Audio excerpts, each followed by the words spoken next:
Stand by to launch FanStream Sports. 3, 2, 1. Let's start. Hello, sports fans. Welcome to FanStream Sports. Nothing but pure sports. This is the JP Show. JP, it is so good to hear you back on the air. Stand by. Now, here's JP. All right, welcome into a Friday edition of the JP Peterson Show here as it is a monumental day. It is a monumental day, no question about that. A historic day in Tampa Bay, which was predicted on the show as soon as the Rays signed this agreement. How do we know? Those who fail to pay attention to history are doomed to repeat it. And that's exactly what happened in St. Petersburg. Welcome in to the JP Peterson Show on this historic Friday. My man, Tim Ham, is in our FanStream Sports Dallas affiliate. Good morning to you, Tim. How are you? Good morning, JP. Do you get tired of being right all the time? It's a curse. It really is. It's a curse. But I can only imagine. I'm hardly right all the time, as many of my critics will undoubtedly point out. Yes, but this is a big one. You know, you want to hit the big ones, and yeah. I mean, are we going to take a victory lap? Yeah, we are actually. Yeah. No, it's not about me. It's not about me. It's I'm wearing black today to symbolize the death of the Death Star in St. Petersburg. Which, of course, I always say I love the city of St. Pete, and you dodged the bullet, baby. Ken Welch, you dodged the bullet. You dodged the bullet, my friend. And now you still got a lot of business to do with the Rays. It's one of the big things we have to kind of figure out. Are they going to repair the trop? I guess I read 1,000 articles yesterday. I don't think that anybody asked Ken Welch if they're going to repair the trop. He did say verbatim, I have no interest in working with this group. That bridge has been burned. Now, that was more specific to them building another stadium or getting another shot at a stadium in St. Petersburg. But I think you could also extrapolate that out to be the same with repairing the trop. So Ken Hagen's going to join us at 10:30, Hillsborough County Commissioner, who's been with us every step of this incredible journey that we've been on. And so we'll get to him around 10:30. All of your questions or comments, please put them in the comment area. If you're listening us on YouTube or X or Facebook, let me make sure we're public on Facebook. Please go ahead and put your comments in the comments there, and we'll get them on the air. Need to say happy birthday to your buddy today too, as we're giving some shout outs here before we start the show. Paul Stewart. Oh, happy birthday, Paul Stewart. Happy birthday, Paul Stewart. Good day, mate. Yes. So there's a lot we want to get into here. All the reactions from across the Tampa Bay area. Matt Silverman did an interview yesterday on 620 with T-Kraz, which I thought T-Kraz did a nice job. He asked some very pointed questions, and Matt Silverman. I hate calling people liars, but my God, I mean, what are you doing, bro? I've known Matt for a long time, and I know he's very upset with me. He doesn't take my text anymore. Shoot. But I mean, that's just, and for Stu Sternberg, why are you sending your guys out there? This is the biggest moment. You're the person who made this decision. Why don't you go on the radio? Why don't you go on the radio? The only media he ever does is on his own network on FanDuel. He's done maybe one or two press conferences where he's taken real questions, but never faces the fire, never faces the media. In terms of, it's usually when he talks to the media, it's the Times, and that's all friendly fire. So why doesn't he come out and do a press conference? Why doesn't he come out and do some other media? Come on this show, Stu. We'd love to have you. I will be very respectful in my questions. But instead, it's Matt Silverman, and he sent Matt out there to say that the team is not for sale. Evan Drellich reported this. Jeff Passan from ESPN, Ken Rosenthal, the best reporters in baseball, all have reported that the team is for sale. I mean, that's a matter of semantics. Is it for sale today or is it for sale tomorrow? I mean, what are we doing? Of course the team is for sale. So we start off with that lie right off the top. The team is for sale. And Major League Baseball is pressuring him to sell. I don't think folks really understand how heated this must be right now. For Major League Baseball to come out and publicly threaten to take away the revenue sharing of an owner is unprecedented. Unprecedented. And now, yesterday, Matt Silverman basically sending the bat signals that they're going to dig in. Like, they're going to dig in against Major League Baseball. Well, good luck with that. You're going to lose that one every time. And you know who that helps? Absolutely nobody. And he wants to sit there and say that they have always been about what's best for Tampa Bay and have Tampa Bay's best interest in mind and raise baseball. That does not match up with any of your actions whatsoever. You have delayed. You have lied. Almost everybody who has ever dealt with the Rays has called them disingenuous. Every person that went on the record yesterday talked about how they've lied through this entire process. And Matt Silverman even coming on and saying, well, we looked at the numbers and the numbers just don't add up. How did that change? How did that? Oh, the hurricanes. Well, hurricanes have been coming through here for a long, long time. Just to sit here and say that, the delays in October were really that's what he blamed it again on Chris Lotvola and the Pinellas County Commission for delaying the vote. And I keep going back to the smoking gun. And that's when Commissioner Scott revealed it on the night before they delayed the vote. Commissioner Scott said he had a call with Brian Auld, and Brian Auld told him that he's doing everything he can to hold this deal together, that their projections, the revenues are going down and the costs are going up. And he's doing everything he can to hold this deal together in a moment of honesty. And Commissioner Scott revealed that. And of course, later, Brian Auld came back and said, that's not what I said. Forgive me if I'm going to believe Commissioner Scott and not Brian Auld in this. And that tells you everything you need to know. They were trying to get out of the deal before the hurricanes hit. Without question. And I know the hurricanes hit before, but this, to me, They never, you know how I feel about it. They never intended to go through with this stadium deal, in my opinion. That's why the agreements were separated from the finances in the stadium and the real estate deal.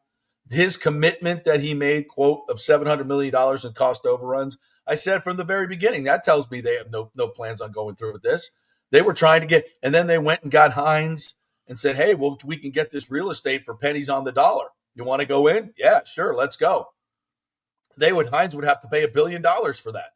And they ended up paying $50 million or $50 million up front, another 50 later on. Of course they're in. And of course, Hines was not the group that was selected by Mayor Kreisman. So they were sure, let's get back in. The whole deal smelled from the very beginning. And the folks over at nohomerun.com, people that have done these deals and worked inside on the public and private sector, former county administrators, they all looked at the deal and said, this is ridiculous. This is the worst deal I've ever seen. Worst deal I've ever seen in a stadium deal from the smallest city that's ever put up this much money. It was a boondoggle and a debacle from the beginning. And St. Petersburg and Pinellas County should be thanking their stars today that the Rays did not go through with this, as we thought they never would. So to me and Bill Foster, I want to read his post on Facebook here in a little bit, and many other learned people that have dealt with the Rays before, they all believe that this was from the very beginning a land grab. And Major League Baseball never wanted that stadium in St. Petersburg. And that's not a cut on St. Pete. We've gone through this. It's all demographic. St. Pete's a lovely place. They don't need a baseball stadium. But they believed from the very beginning that this was a land grab. Once the numbers came out, it was like, woo, let's look at this. And so all this posturing about, the numbers don't work now. Come on. In a year, everything changed? Now the numbers don't work? So, yeah, I think the Hurricanes and the delayed votes were just a way that they're saying that they can't go forward with it anymore. How did the numbers just that change that much? Hurricanes come through here all the time. All right, so that being what it is, now Matt Silverman says that the Rays are going to work diligently to find a solution in this area. Sorry, boss, time's up. Time is up. You've had your chance. You screwed over 2 mayors in Hillsborough County. They don't want to deal with you. Ken Hagen doesn't want to deal with you. Mayor Welch, as I said no thank you. We don't want to deal with you. Nobody wants to deal with them. And you can sit there and say that the team is not for sale. It's for sale. And there are owners that have Tampa Bay roots, that have deep pockets, that I've been reporting this for quite some time. Ken Rosenthal followed up with the reporting. Evan Drellich followed up with the same reporting. Jeff Passan has reported the same thing. Yeah, and you'll hear it from Ken Hagen. There are groups in Tampa that want to build in Tampa.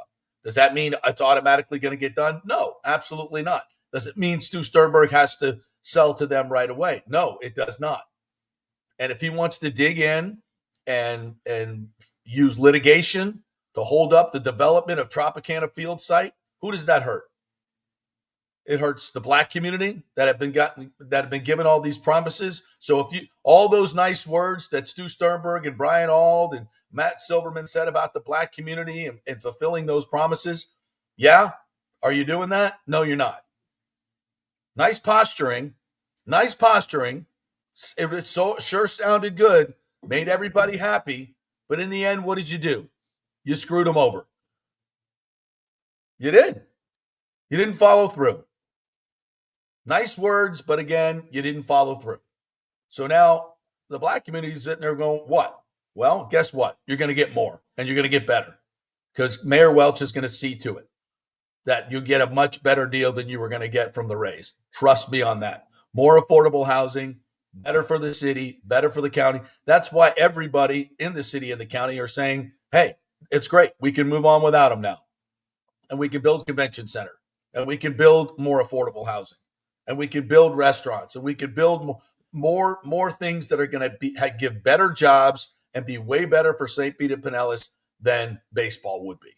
So that's all good. But the fact that Matt Silverman has the arrogance to sit there and say, "Oh, it's all good. Don't worry. We'll figure it out."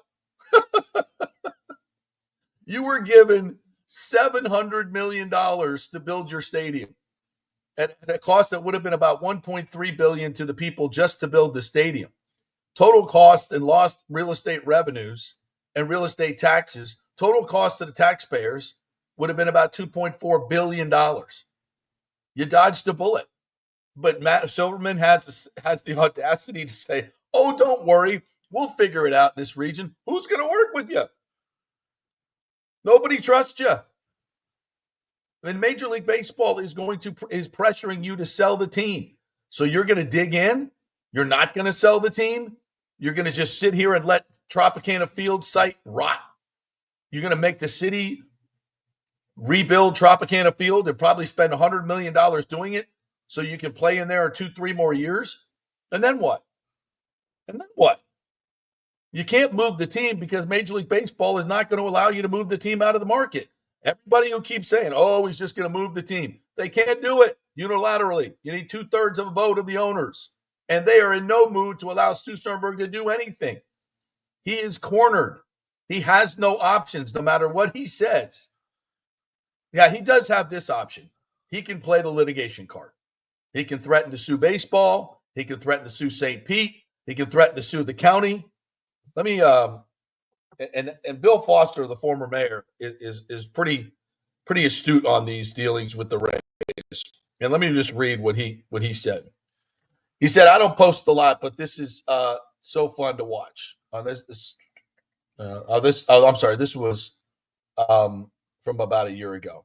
But basically, what he was saying was that this is time for litigation. This will be the time when Stu Sternberg starts suing everybody. And Major League Baseball does not want that. They frown upon that tremendously. And what I don't understand is, why don't you just sell the team? You're being offered, my sources tell me, you're being offered a more than fair price for that team. Forbes values the team at $1.25 billion. Dan Doyle is on record as saying they offered 1.8 last year and were refused. The proposal right now, I'm being told, is upwards of $1.7 billion. So he's getting more than fair price for the Rays. Why not just sell and get out? You want to stay and litigate? You want to stay and work with whom? Nobody wants to work with you. I just don't understand what this response yesterday was. It's bad enough that you screwed everybody over. And as Chris Latfula said yesterday, how about you pay back all the money and the time spent? You can't get the time back, obviously, but pay back the money that the county and the city have spent in 3 years of putting this deal together. I warned Mayor Welch that this was going to happen. I hate to say I told you so, but I told you so. And look, this is the biggest deal in the history of sports and politics and economics together in the history of Tampa Bay. There's no question about it. Bigger than Raymond James Stadium, bigger than Water Street, bigger than anything that's ever been done here. And these folks have been disingenuous at every turn. And I told you, and go look at the lawsuit that his partners filed and the alleged behavior that he had to settle, by the way, that he had to settle. And you can make your own decision on whether that admits guilt or not. But all the things that his partners accused him of doing, the fiduciary mismanagement and the lies and all the things that they did, and he had to settle that case for a very, very big number. A very good source told me that it was a huge number. There's NDAs all over the place as to what that number is, so I don't want to get anybody in trouble, but it was big. Very big. And that may be the reason why he doesn't have the money to go forward, because he had to pay off his partners in a huge settlement. So whatever you think, and I do see some of the media now, Johnny come latelys piling on Stu Sternberg. Sorry, you enabled him for 10 years. You've been in his corner, and now you finally see what I've been talking about forever. And now you want to pile on? No, sorry, you don't get to. You don't get to. You can't suddenly come to Jesus and say, oh, I mean, that might work on your deathbed, but it ain't working here. Everybody knows. Everybody knows. So please with that. So where does it go from here? Well, Ken Hagen's going to join us around 10:30, and hopefully we'll get some clarity on where it goes from here. But I'm resolute that the only thing I do fear is litigation, because if Stu wants to tie all this up in litigation, that's a choice that he can make. And that once again, that will benefit absolutely nobody but him. And in the end, I don't think it will benefit him at all. And waste everybody's money. And waste everybody's money again, which has been kind of his MO. Yeah. He doesn't care about Tampa Bay, no matter what they say and all the platitudes that they want to put out there. The actions say something completely different. And this is a big deal. We're talking about thousands of jobs and billions of dollars in redevelopment that have been held up since 2018 by one guy who claims to love the Tampa Bay area. Well, you don't show it. You don't show it. And again, this has never been personal with me. I'm just talking about the way he's dealt with this, and it's held up expansion for the owners. I mean, just think of one guy. The Major League Baseball is being held up for expansion, which means $4.4 billion in expansion fees for the other owners. How do you think they feel about Stuart Sternberg, knowing now that he's been the problem the whole time and blamed everybody else? And many of you fell for it. Oh, it's Hillsborough's fault. They don't have any money. They don't have any business support. Lies, lies, lies. Oh, it's St. Pete's fault. It's the commission's fault. It's everybody else's fault. Never his fault. Never his fault. Oh, we were extending. It was always a big extension and stretch for us, but it finally got to the point where we didn't have the money. Bullshit. It was a land grab, and they called your bluff. They called your bluff. You thought that the St. Pete and Pinellas would not approve the bonds. When you put all those nasty things out there in the letters, you thought it would piss off everybody so much that they wouldn't approve the bonds. Well, guess what? They outsmarted you. They approved the bonds and put it in your plate. Just like, in my opinion, Manfred told them to do. Said, don't worry, this team is not leaving the area. They're not going anywhere. We got people that want to buy them in Tampa, and they're going to build in Tampa. Your constituents will still be able to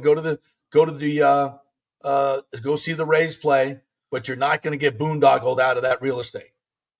And kudos to Rob Manfred for doing that, in my opinion. I believe that's the way it went down. So Where do we sit? Well, I still believe that this as third. There's some people have named this group as Dan Doyle leading that group. I'm not exactly sure if he is, but I believe he's part of the solution. I believe the DeBartolos could be part of the solution. There's a lot of names that are being thrown around. I know a few names that we still can't put out there, but when those names are put out there, they're going to be universally loved and accepted. They'll have the political will and the public support to be able to spend some public money, fair money. Jane Castor said yesterday, basically, I'm disappointed to hear that the Rays did not follow through with their deal in St. Pete. But she said, we're willing to take a look at it if it's responsible to the taxpayers, and it will be responsible to the taxpayer. But I will hope that the mayor will get a little bit more energy behind the deal, or whoever the new mayor is will get some more energy behind the deal, because that is needed from the city, especially if it's going to be an Ybor city. We need a little bit more money. We need a little bit more energy from the mayor's office. With all due respect, Mayor Castor, let's get in there and work this. And let's not just leave it to the county to do all the work. Let's get in there as a team and get this done. What else that have I not mentioned? About the stadium deal or everything? But the sale, the stadium deal, everything. Yeah. So I do believe that this group of Tampa Bay elite businessmen they have the favor of Major League Baseball.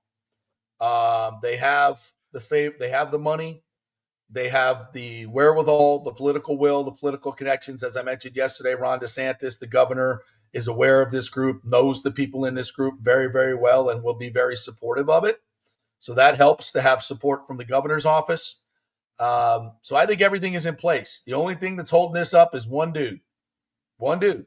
And hopefully at some point he will realize that he has no other options and will sell his team at a humongous profit. Let's not forget, he bought this team for what was reportedly $200 million, okay, with a bunch of partners, of which $50 million was his. $50 million. And he has made tons of money along the way. Trust me on that. Tons of money. Millions and millions of dollars, if not more, along the way. And now is set to get a $1.5, $1.7 billion profit out of it. I mean, how much is enough? You won. In your mind, you won. So can you please just give us our team back? Let us do this the right way in Tampa with Tampa Bay owners who truly care about the team. Just step away. Please do the right thing for once when it comes to this. Don't dig in. Don't tell us you're going to go. Nobody wants to work with you on either side. Major League Baseball knows this. You've pissed off the other owners. You've pissed off the commissioner. You just say goodbye. Please. Do you think at this point it's an ego flex for him? I mean, he's going to make all the money on the deal whenever it sells. He's going to make all of the money. And we know that he's money driven. But at this point, his ego, his I guess his look is kind of taking a hit here, obviously, locally. You think he cares about that, or does he just want the money? I think with Stu, it's always about getting the win, getting the financial win. But the public disgrace that now has followed him. I mean, I don't know how he feels. That might be what's causing him to dig in, that he doesn't want to go down with this kind of legacy. But he's brought this on himself. So I have no sympathy for him whatsoever. As one of the worst baseball owners ever, potentially. Yeah. I mean, he could go out. He could have gone out and still can as a man who changed baseball forever. You know, his legacy could be that of, taking Moneyball to the next level, because, while the A's are always credited with Moneyball, Stu Sternberg perfected it. He perfected it. I'll give him that. Yeah. Winning, balling on a budget. That should be his epitaph. He was balling on a budget and has done a great job in terms of getting this team competitive and keeping it competitive on a shoestring budget while he pockets all the money. So kudos to that. That could have been his legacy. But now he's pissed everybody off. That's all I mean, I tell you these stories all the time, folks. If people tell me the stories in confidence that have dealt with Stu, and it's always the same stuff. He's horrible to deal with. He always moves the goalpost. You can't make deals with this guy. And it's and when you're talking about this much money, you can't risk it. That's why Ken Welch was like, hell no. I'm not dealing with these guys again. Are you kidding me? Hell no. I wish you would have listened to me beforehand, Ken, but at least you got it right now. You know, and I do feel bad for him. I feel bad that he trusted Stu. I feel bad that he, for the black community, they got screwed again. And those words that all the Rays spoke so many times, and you supporting them. I told you it would end badly for you, NAACP. Then here it is. All right, let me. I'm waiting. Let's see if Ken is ready. All right, he is ready. So let's take a break. We'll come back on the other side. Ken Hagen will join us from the Hillsborough County Commission, and we'll find out what's next, what this means for Hillsborough and the folks of Tampa and all of Tampa Bay. We are brought to you by the Jeeves Law Group, JEEVES lawgroup.com. They are local, they are trusted, and they get results. The great Scott Jeeves, we've had him on the show many, many times. Great dude, and the law firm will take care of you, folks. You can go with these bigger national firms. They're just looking for a quick settlement for the most part. That's what they do. But at the Jeeves Law Group, they're going to treat you like the treasure that you are. They're local, they're trusted, they get results. So go to the Jeeves Law Group, JEEVES lawgroup.com. Not attorney spokesman, Tampa and St. Pete offices. Back in 3. Old Hurricane Helene put a hurting on Tampa Bay, and for many of you, the rebuild will be a long process. You must beware of unscrupulous contractors offering up quick fixes for incredible prices. It's a scam. So go with long-standing, reputable companies like Third Generation Plumbing and AC. My friend John Rodriguez has been serving Tampa Bay since 1995 with hundreds of 5-star reviews. If you need a new AC system or any home repairs from Helene, they will work with insurance companies to get you taken care of quickly, expertly installed, of course, and a 1-year maintenance plan and 10-year warranty included on all AC units. 0% financing for 60 months. Contact them at thirdgenerationplumbing.com or 813-961-8024. That's 813-961-8024, thirdgenerationplumbing.com. So many of our Tampa Bay neighbors are finding out the hard way from Hurricane Helene that homeowners insurance does not cover flood damage. You must have flood insurance. It's a separate policy. Immediately call Italiano Insurance at 813-877-7799, and they will shop around to find the best policy before rates go up. Lock it in. Over 60% are underinsured in Florida, or you're not getting your discounts that you're entitled to. So do an insurance checkup at Italiano, and they could save you thousands of dollars. Italiano will make sure you're with a highly rated insurer, so there are no surprises in your time of need. Our hearts go out to all our neighbors devastated by Helene. These are the times we're proud to protect all the pieces of your life. Italiano Insurance, 813-877-7799.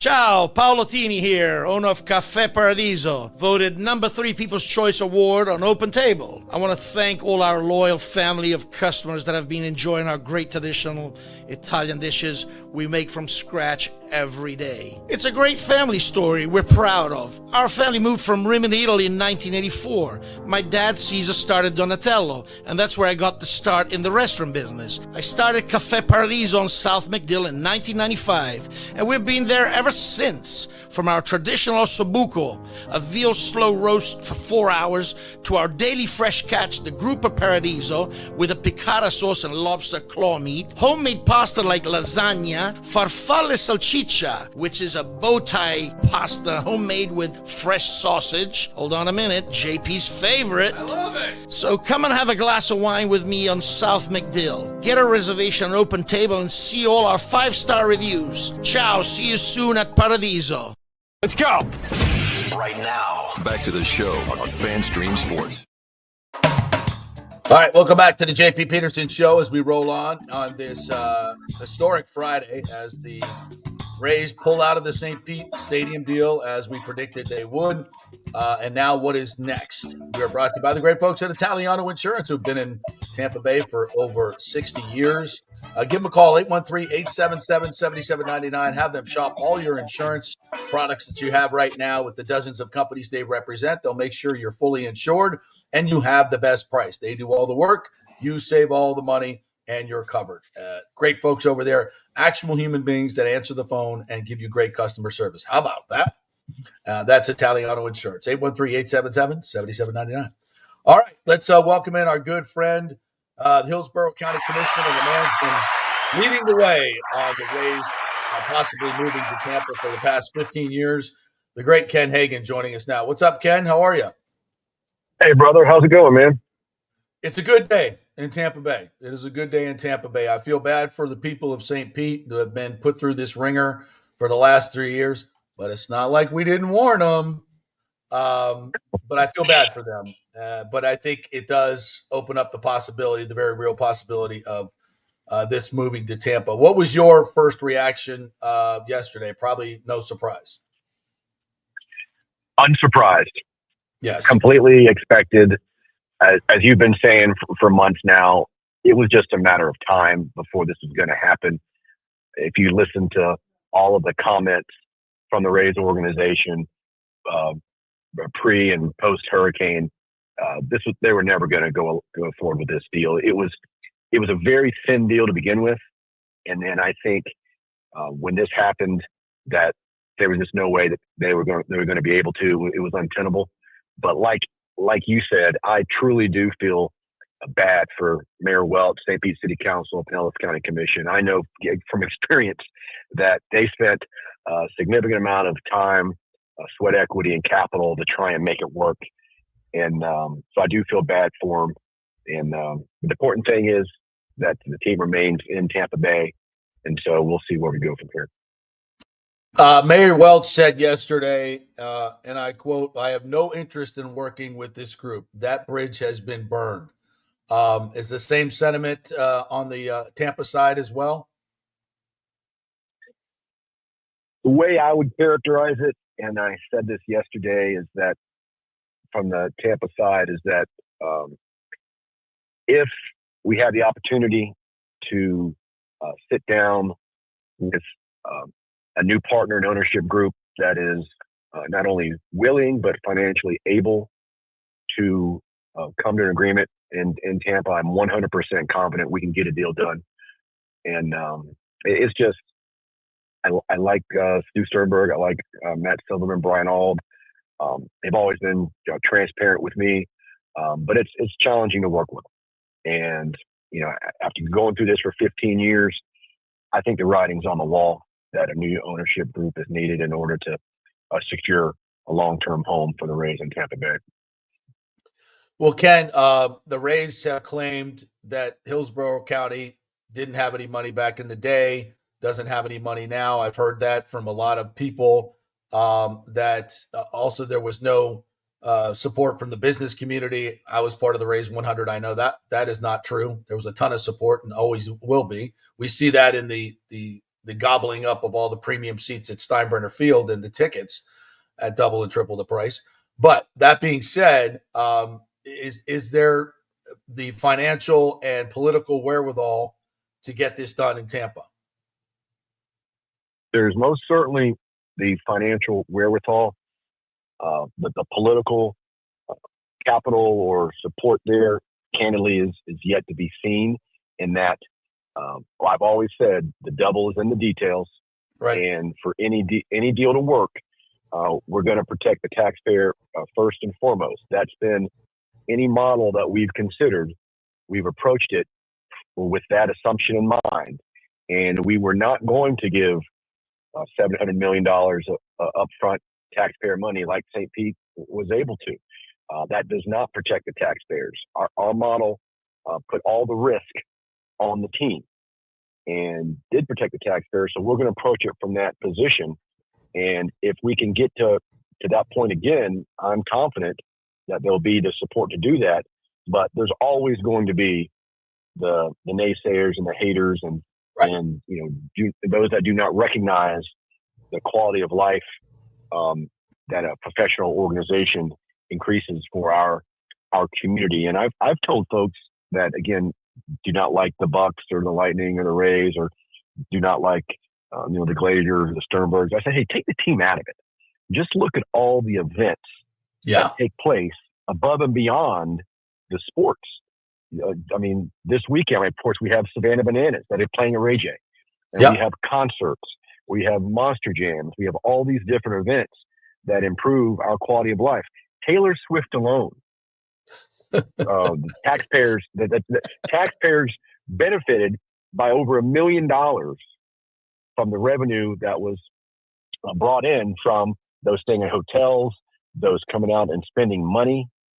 This Tampa Sports Authority cleared, I think it's $1.9 million, but the additional revenue to the taxpayers was over $1 million just in Taylor Swift. Wow! So there's value in having these professional ballparks and stadiums when the deal is done properly that protects the taxpayers because of all the additional events that occur above and beyond the actual sporting events that take place. Ken Hagen joining us now, Hillsborough County Commissioner. I've been digging on this for quite some time, Ken, and I've had at least 3 people now confirm some of the names that are involved in this group that is favored by Major League Baseball to get the deal done. They don't want to be outed yet. It's better to get the deal done that way historically, but I'm told that they have deep pockets. They would run the team with a average or close to average payroll, which would be a tremendous benefit to the fans and the team itself. And they also have a much bigger vision in terms of not just a baseball park, but an entertainment district that would bring people, and if it were in Ybor City, the Bright Line, you got 70 million people coming from around the world every year to Orlando. It taps into that. So do you see this as a much bigger vision of not just a baseball park, but something that can transform Ybor City or wherever it's going to be located, and is a huge, huge boon for taxpayers and the area? Absolutely. First and foremost, I love your intel, so we need to talk more often. So you've got some better connections than I do. So that's music to my ears. But seriously, no, we recognized from the beginning that having a ballpark in Ybor would be a catalyst that would accelerate the growth that would occur there. And you've spoken at length about being at the Battery in Atlanta. I have as well, having visited and toured it several times. When you take a piece of land that's either undeveloped or underdeveloped, and you use a ballpark as the catalyst, you see what can happen.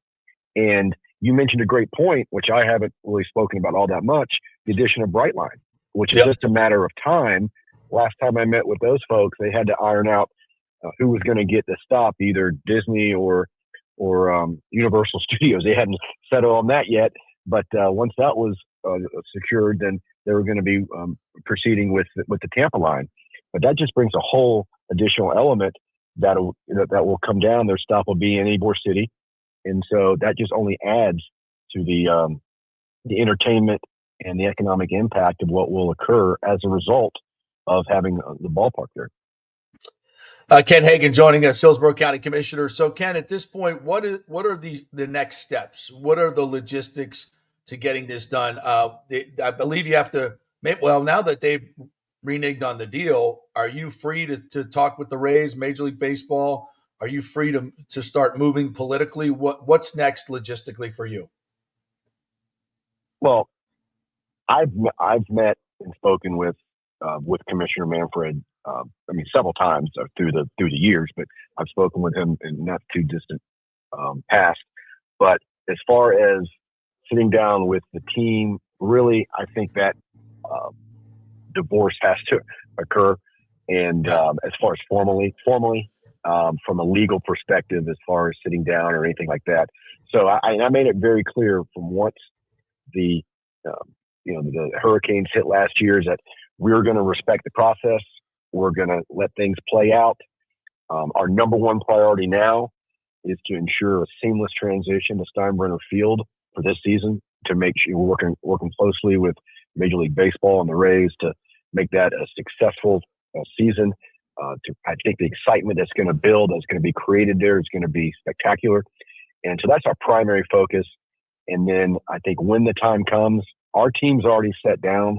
We're ready. We're aligned. Mayor Castor, Eric Hart from the Sports Authority, our county administrator, chief of staff for the city of Tampa. We're ready to go.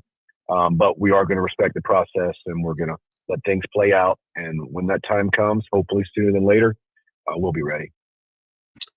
Hey, Ken, now if a new ownership group does come forward and can get the deal done in short order, let's say, in the next 2 or 3 months, a deal is wrapped up, how quickly do you think you could get a stadium deal done? Like, how far can you use the old? You told us the old Ybor site is available; it's still available.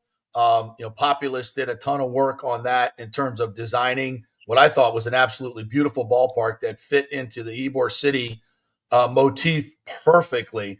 So, I know this is all kind of conjecture, but let's have some fun with the vision. Is there something that can happen relatively soon? How quick do you think a ballpark could get done? Well, again, from my time that I spent with the Braves CEO, they brokered their deal in 3 months, and in 2.5 years later, they were playing ball. So it can happen relatively quickly, per se. As far as on the front end, once an agreement is in place between all parties, which would be the team, the county, the city, and the sports authority, and of course, Daryl Shaw, assuming it was in Ybor City, the owner of the property, then it would have to get approvals from Tampa Sports Authority, City Council, and County Commission. When we have projects or agreements like that, typically, they do take a couple months to ensure that, or to work on that, everyone understands that the process, understands what we're discussing, and then typically we set it up so those meetings and those votes occur the same week. Okay. Sports Authority meets on Tuesdays, County Commission meets on Wednesdays, City Council meets on Thursdays. So our goal would be to align those meetings back to back the same week. Once everything's, again, been understood and agreed to. So that's the best guess or best way that I could summarize it or characterize it. But doesn't have to be years and years and years when you have a willing owner that's willing and financially able to make the necessary. Yeah.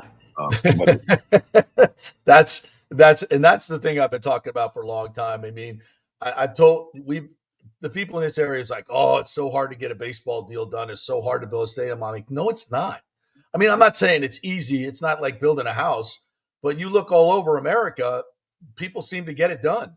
But you have to have willing partners on both sides and a fair deal that benefits everybody, which is something that we've never been able to have here, in my opinion, because Stu Sternberg has always been the problem. All right. So that being said, I have to ask you about the SITS money one more time. I get asked about this all the time. Do we have enough money for the Bucs and the Rays through the SITS money? What can you tell us? Well, first and foremost, the funding source we utilize first are tourist tax dollars, because it doesn't impact our general revenue dollars, or property tax dollars. So that's the source that we use, and that's what we've used in the past for Ray J and for Amalie Arena. And then with the additional cent that was approved a couple of years ago based on our tourism just being through the roof, that would be the cent that we would utilize for tourist tax dollars. The challenge we do have is that we do not have the level of tourist revenue that Pinellas County has, and that's one of the reasons why they were able to offer more upfront money, because they bring in more. So the CIT would definitely be considered, which helps us because it provides an additional funding source. The challenge we've been discussing now with the Lightning on their next renovation agreement on improvements that they need to make, and we're getting closer to moving forward on that. We have yet to sit down with the Glaziers or with the Buccaneer team to discuss what they want. So we're waiting for that. The challenging thing is we want to host another Super Bowl. We know we're not going to have that opportunity until we have a significant renovation agreement or renovation to take place. The good thing is we were awarded a college football playoff championship game. We are going to have some improvements by then. But so the challenge is we don't know exactly what we're going to have to do for Raymond James. All that being said, yes, I believe that there is enough money. I don't think it's going to be a capacity issue, Right. particularly when we utilize the tourist tax dollars first. But we are going to have to be creative and do everything that we can to stretch those dollars. And but I don't think the financial capacity issue is going to prevent us from getting to an understanding and an agreement. All that being said, it's from the position of we're protecting the taxpayers first. Right. We're not just giving them all this upfront money and trust us and things will work out. That's not the way that we're going to operate, or we have operated in Hillsborough County. Well, and also let's keep in mind that the Glazers are they have a lot of money, so they know full well that they're going to have to put in for some of the renovation as well, and I'm sure they're fine with that because that gives them more control. So there's always a deal to be done there. But the fact that you have owners that have deep pockets, and the new baseball owners, if it's the group that I'm talking with or know about, they have plenty of money as well. So that, and again, that goes to having willing partners that have deep pockets, right? I mean, that solves a lot of issues. And absolutely, and to the Glazers' credit, when we did our last renovation agreement, they put in excess of $100 million. Yeah, we improved the revenue share agreement. So it was a deal that was fair, that was good all the way around. And so they have in the past, they've shown their understanding and their willingness to have significant skin in the game, which they're going to have to do again this time. Yeah. And as part of that, we'll, whether it's the Lightning or the Bucs, we will lock them in for another 30 years or so to ensure that they remain here, and we'll continue to improve the revenue sharing. And again, with what the understanding is that we're protecting the taxpayers first. Yeah, I love that. And again, the Glazers have shown this. Mr. Vinnick has shown this. When you work together with the community, it works for everybody.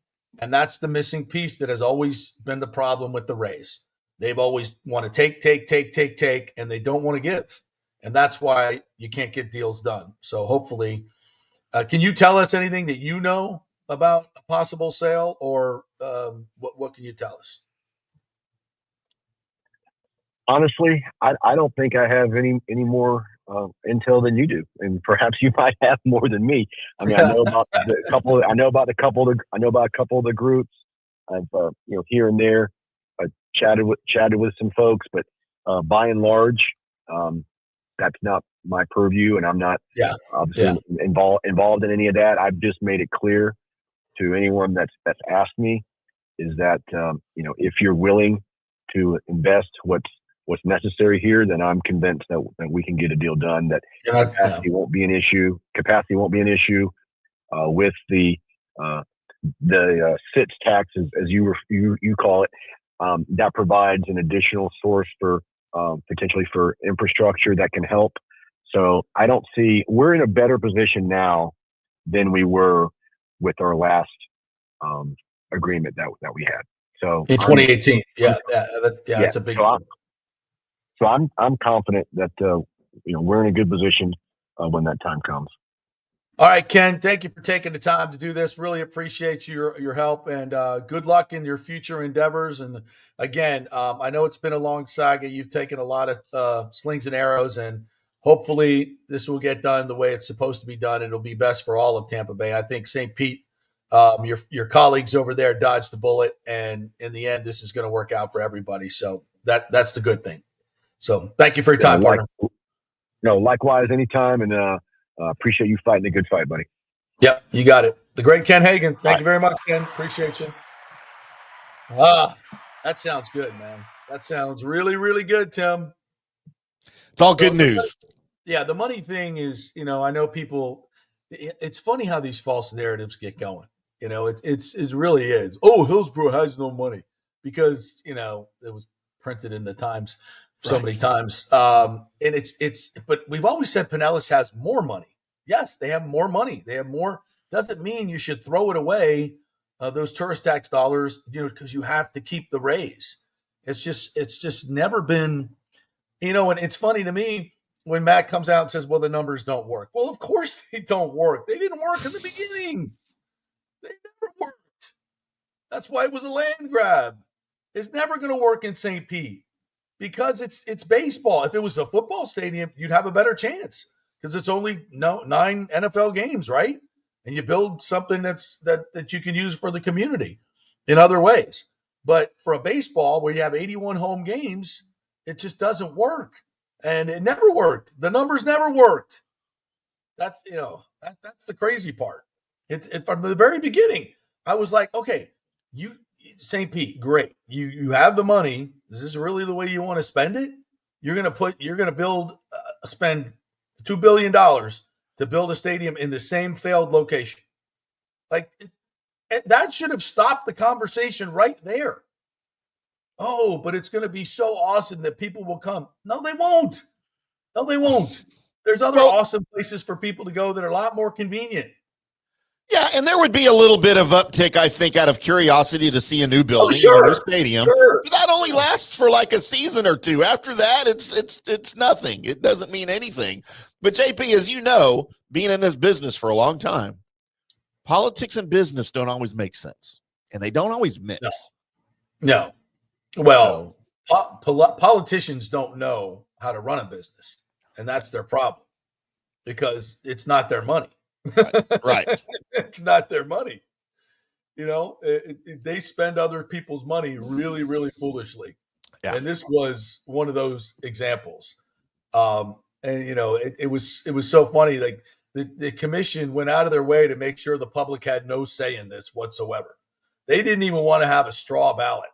A non-binding straw ballot put on the ballot so you could get a real poll from the community of whether they wanted this deal or not. Of course, they didn't want to put a straw poll out there because they know it would have been roundly rejected by the citizens of Pinellas County and St. Petersburg. Spend that much money. So again, they dodged a bullet, and now the door is open. The only thing I see as an impediment now, obviously, is the same impediment we've always had, and that's Stu Sternberg. And that, honestly, Major League Baseball has a huge financial interest in getting him to sell. And they have the hammer. They have revenue sharing and general fund money that they can suspend from Stu Sternberg.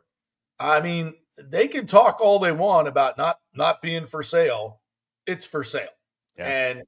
And I don't think Major League Baseball is trying to force him to sell it at a price that is a loser for him.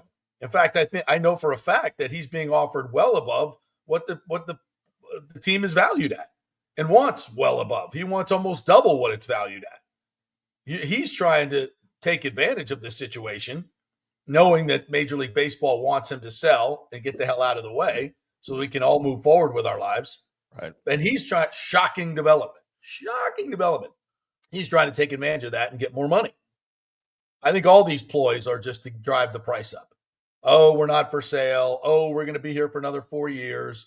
Oh, we're going to try to get a deal done in Hillsborough and St. Pete. Like these groups that are trying to buy the team don't know that that's just a negotiating ploy.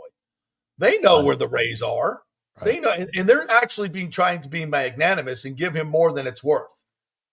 They could just, throw up their hands and say, we're not dealing with you jerks. We got plenty of money. We have wonderful lives of our own. We don't have to deal with you. Right. But I commend these men and because they're trying to do something that's great for Tampa Bay. They don't need this headache. None of them do. But they're doing something, I believe, for the best of, I know a lot of these guys, and I know that their heart lies in Tampa Bay. And they want what's best for Tampa Bay. And they understand what's going on at Tropicana Field and what's going on with this ownership group. These are not Tampa people. Right. They don't have Tampa Bay's best interest in mind, and that bothers them. And they want to do something right. They want to leave a legacy. Again, these guys are flush. They don't need this.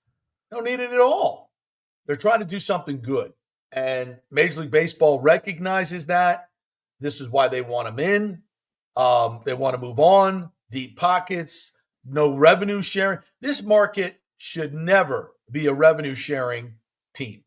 They're the 11th largest market. And the owners now know the only reason they are is because Stu's been duping them for years. Not marketing the team the way they should, not getting a stadium deal done in 2018 like he could have. And I've said this forever. If he'd have done that deal back then, it would have been a hell of a lot cheaper, $895 million. He wouldn't have, with naming rights, he wouldn't have had to spend more than $150 million of his own money over a 30-year period. I mean, that's nothing. And he still didn't do the deal. Still didn't do the deal. And if he'd have done the deal, these other owners wouldn't have had to be writing these revenue sharing checks because they'd be playing in front of a hell of a lot more fans and having premium seating and luxury boxes and would have the revenue to run their own damn team and have a damn good payroll. But with Stu Sternberg, that was never going to happen. He said, basically said, he schooled the owners. He said, listen, I'm staying rent-free in Tropicana Field. Rent-free. So I can get $60 million in revenue sharing and another $100 million in general fund money or whatever that is. We don't know the number, but that's what it's been estimated at. So I can get $150 million in revenue before I sell a single ticket, a single sponsorship, any TV money, local TV money, radio money, anything. So why should I go spend $40 million to market my team and probably not get more attendance because I'm in a terrible building in a terrible location? I'll just sit here and just cry poor, not try to market my team so I don't, because if he gets a little bit of attendance going, then, a lot of those revenue sharing dollars go away. The revenue sharing was guaranteed. If he went out and marketed his team and spent money, it wouldn't be a guaranteed return. So he's like, I'm in no hurry to get out of Tropicana Field. I'm printing money here. I got a $70 million payroll. I'm getting $150 million from Major League Baseball, the revenue sharing and general fund money and all the other ancillary money. And then I go sell some tickets, do some sponsorships, get my TV money. Hell, I'm close to over $300 million in revenue with a $70 million payroll. Ching, ching, ching. Why? I don't need a new stadium. Who cares? But the fans want it. The fans deserve it. It'd be better for the market. It'd be better. They could redevelop the Trop site. They could don't care about any of that. I'm just making money. And guess what? We're winning too. He was in no hurry. He didn't care. Did the other owners care? Yeah, they care. And then they figured it out. Oh, he's been gaming us for this long? Mm-hmm. It's not Tampa's fault. It's not St. Pete's fault. It's not anybody else. He's been gaming you too. And the owners know it now. And they're done. They're done. So let's move it forward and get this done like it should be done. All right, let's take a break. When we come back, I'm going to get to all the comments. We'll do comments. You guys are jumping in. Great stuff. We will get to the Bucs as well. The Bucs added a linebacker yesterday in a corner. No huge additions here. Bucs basement is not happy about that. He's never happy. Never happy. But we'll get to that. And I've got I had a very interesting conversation last night with a good friend. I don't know if I want to reveal the name, but he gave me some really good Bucs information. So we may pass that on as well. So back in 3, thanks to all of our great sponsors, Bay Area Modern Medical Center, Italiano Insurance, Golden Diamond Source to get us, Gordon Group, Third Generation Plumbing, Cafe Paradiso, and of course, the great Jeeves Law Group, JEEVES lawgroup.com. We love you all. Thank you for supporting this show and having an independent voice and not corporate media here in the local area. So thank of all our sponsors. Send them a nice note, if you would. Back in 3.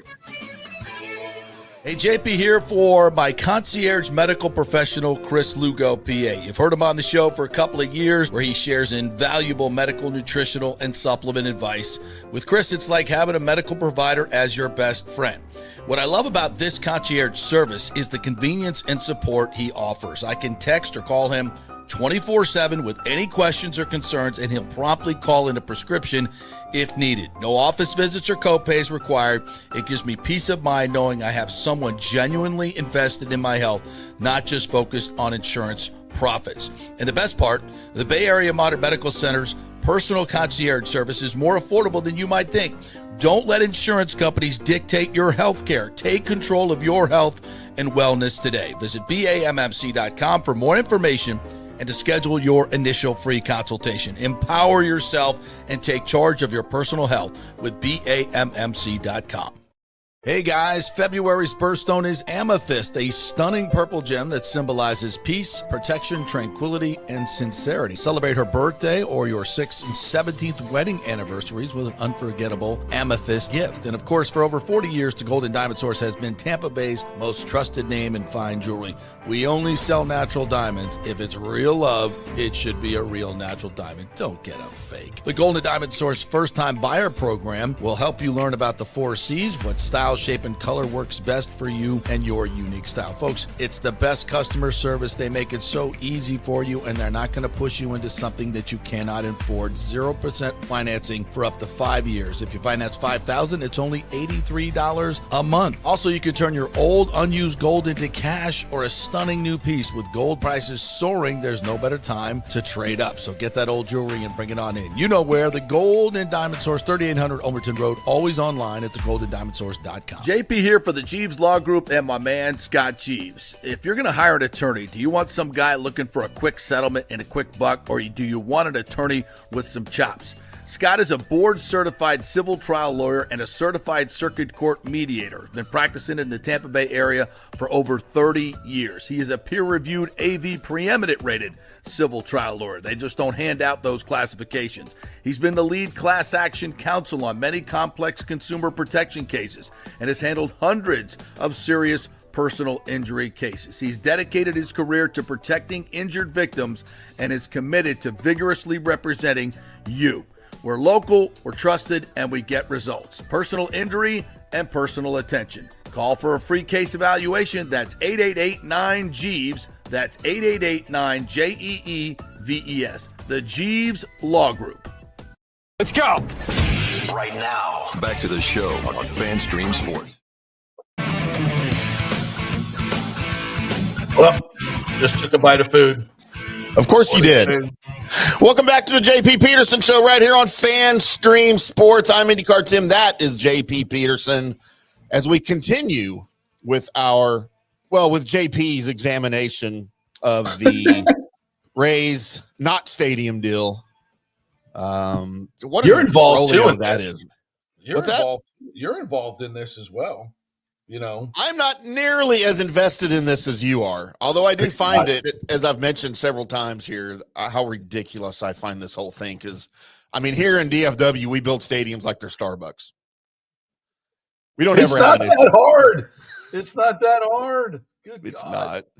Yeah. And, you know, it's funny. I was just looking at the market size, the updated market size. And I've been lying to you people, and I apologize. Not lying. Not lying. Lying like Ray's lying. This was more of a mistake on my part because I haven't checked lately. The Orlando Daytona Melbourne market is now 15th. I've been calling them 18 for a long time. Oh, They're now 15th. And Tampa Bay is 11th. So they list the television homes in Tampa Bay at 2.2 million. Okay. And Orlando, Daytona Beach, Melbourne at 1.9. So wow. You combine those two markets, and that's a wow. That's a wow. And it's growing like significantly. So it doesn't change their lack of interest in baseball, though. No, well, yeah, I know Orlando wants it. The Orlando thing is not a thing, folks. That market, they demographically just does not fit baseball, and they don't have the money. They don't have the team ownership. They don't have a 30-year history of having a franchise there, which is something that the Rays do have, and obviously, some of the best television numbers and interest in this huge market. But yeah, obviously, baseball, when they say they don't want to leave this market, they're and if you go down all these market, in the top 25, the only team that doesn't have a baseball team is Orlando, and you're not going to put one in Orlando and Tampa. You're not going to do that. So you got to choose one of the markets. And why would you not go with the already established market in Tampa? Well, it's because they've never supported it. Well, contextually, because it's been on the edge of the market in a terrible stadium and terrible owners that were never supported by the local community. So all those things, I'll roll the dice and say if we actually put it in a stadium in an area that is conducive to the middle of the market and all of the market and the 15th largest television market down the road, the Rays have never captured that market in terms of, and I think it's because of the location of the stadium. And this would be a great opportunity with Brightline coming in. It's a huge marketing opportunity to go get the Orlando baseball fan. I mean, and you say put together a 10-game weekend package for Orlando and market the freaking hell out of it.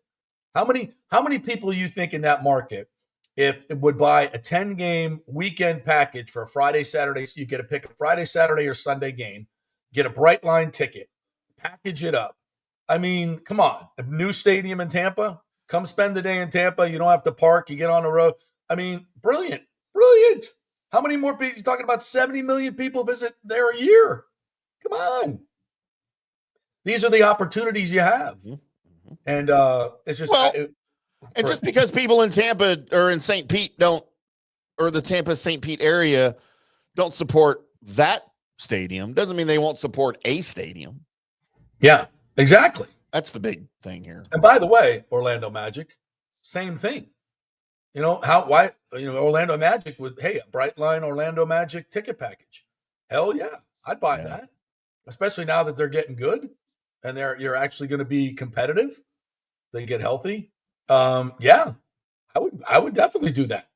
90% of the reason nobody goes to Orlando from Tampa is I-4 and vice versa. It's ridiculous. It literally takes 4 hours on a trip that should take an hour and a half. Especially from Tampa to Orlando. It's a little bit easier going the other way for whatever reason, but it's tough. So if you combine these two markets in something that's moves closer to that market, and that means, everything in between too, Lakeland, Plant City, and all those places in between that are just bursting, or Lampa, as we like to call it, or I don't like Orlando being the leader on that, or Lampa. No. Sound better, But Temp Orlando doesn't sound very good. No, it doesn't sound good either. Roll off the tongue. All right, let's get to some of the comments here today. But we have comments, music? We do. We're working on it.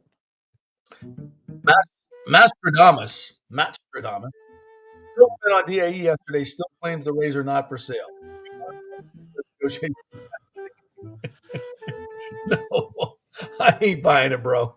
If Jeff Passan, the great Ken Rosenthal, and Ellen Drellich, and the most plugged-in reporter in Tampa Bay, J.P. Peterson, all say that they're for sale. They're for sale.